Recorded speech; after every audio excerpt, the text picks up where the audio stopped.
কবি সায়ন তালুকদার, কলকাতা বিশ্ববিদ্যালয় থেকে স্নাতক, বর্তমানে কল্যাণী বিশ্ববিদ্যালয়ের গণিত বিভাগে স্নাতকোত্তর স্তরে পাঠরত। বেশ কিছু পত্রপত্রিকায় ইতিমধ্যেই প্রকাশিত হয়েছে গল্প, কবিতা, নিবন্ধ। কবিতাটির নাম প্রান্তিক। আমি সেই মানুষটার কথা বলবো শপিং মলের সামনে দিয়ে যে গেছে বহুবার কিন্তু ঢোকেনি। দামি রেস্তোরাঁয় খাওয়ার স্বাদ থাকলেও যার সাধ্যে কুলোয়নি।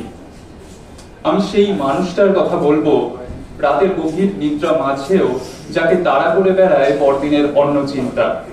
বিলাসিতা তার কাছে কেবলই অভিধানে থাকা একটা শব্দ মাত্র।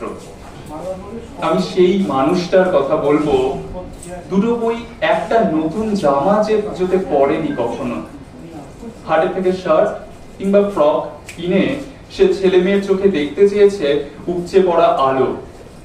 আমি সেই মানুষদের কথা বলবো উদয়াস্ত পরিশ্রমের পরেও যারা হাসতে ভোলেনি। ফুটপাতে থেকেও ওরা আকাশ পানে চেয়ে স্বপ্ন সাজায় রোজ।